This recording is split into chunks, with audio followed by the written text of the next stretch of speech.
Saudara, depresi dirasakan seorang anak di kota Cirebon, Jawa Barat. Di usianya yang terlampau muda, hari-harinya dipenuhi oleh amarah dan tangisan. Dikenal sebagai anak yang baik dan rajin, perilakunya kini berubah menjadi sering mengamuk usai sang ibu menjual handphonenya. Namun apa yang dialami bocah berinisial A itu jauh dari kata sederhana. Ada kesedihan, beratnya beban menjadi orang tua, hingga impitan ekonomi di balik kisah yang menyayat hati ini. Dan inilah saudara kondisi bocah malang itu. Ia terlihat histeris dan terus meronta-ronta. Sang ibu dibantu dengan keluarga lainnya harus menenangkan anak berinisial A agar tidak membahayakan dirinya sendiri dan orang lain. Kondisi ini sudah dialami sang anak lebih dari setengah tahun lamanya. Karena sering mengamuk, pihak keluarga memutuskan agar anak tak lagi masuk sekolah. Masa-masa kelam tak hanya dirasakan sang anak tapi juga sang ibu, Siti Anita. Perempuan berusia 38 tahun itu menyesal telah menjual handphone anaknya. Namun Anita terpaksa mengambil langkah berat itu untuk bisa makan sehari-hari. Anita tak memiliki pemasukan untuk memenuhi kebutuhan ketiga anaknya. Tak ada nafkah selama 8 bulan dari suaminya yang kini sedang bekerja sebagai kuli bangunan di luar kota. Bukan hanya Anita beserta anak-anaknya yang tinggal di rumah mungil di Kecamatan Kesambi, tapi ada 2 keluarga lainnya.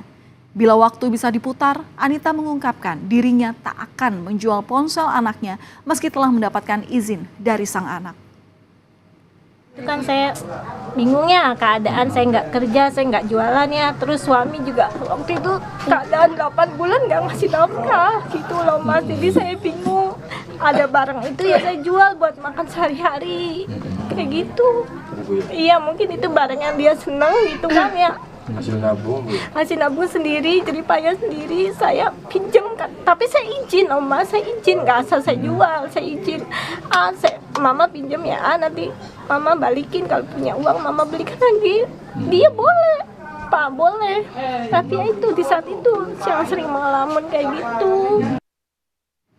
Saat ini, sang anak tak lagi masuk sekolah. Terakhir, anak ini bersekolah pada Oktober 2023, di mana saat itu ia baru saja naik ke kelas 6 SD. Meski demikian, pihak sekolah selalu memantau perkembangan anak. Pihak sekolah datang ke rumah sang anak, juga berkonsultasi dengan puskesmas serta dinas kesehatan untuk pemulihan kondisi. Selain itu, pihak sekolah mendukung sang ibu untuk menangani A, di mana anak ini sendiri masih terdaftar di data pokok pendidikan lengkap dengan rapot serta catatan akademiknya. Sekarang kondisi psikologis sang anak menjadi fokus penanganan. Dari sekolah juga kalau misalnya ada yang hal-hal penting tetap menyampaikan, tidak serta-merta nggak berangkat terus dikeluarkan, tidak. Jadi masih tetap menjadi murid kami, siswa kami gitu. Karena kasihan kan dia masa depannya udah masih panjang, anak-anak kemudian juga udah kelas 6 gitu, kasihan kalau putus sekolah di kelas 6.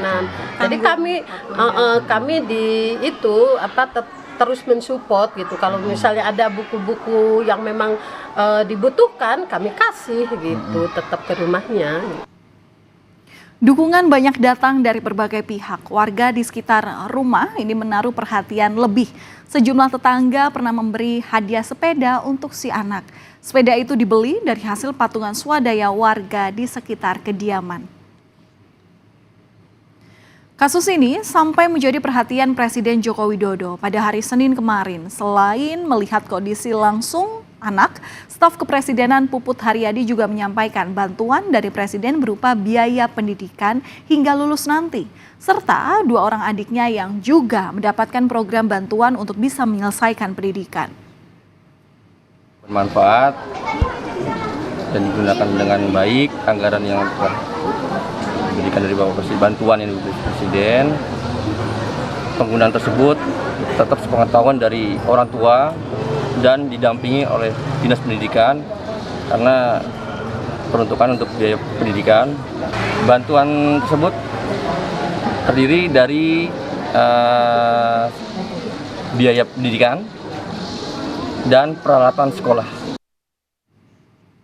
Bocah yang depresi kini kondisinya mulai membaik. Anak berusia 13 tahun itu perlahan bisa berani keluar rumah dan bermain bersama dengan anak-anak lainnya. Banyak hal dapat memicu anak menjadi depresi dan penting bagi orang tua untuk melihat gejala-gejala yang mengarah ke depresi dalam perilaku sehari-hari, seperti mudah cemas, marah, serta meledak-ledak. Pola asuh yang diterapkan perlu disesuaikan dengan kepribadian sang anak.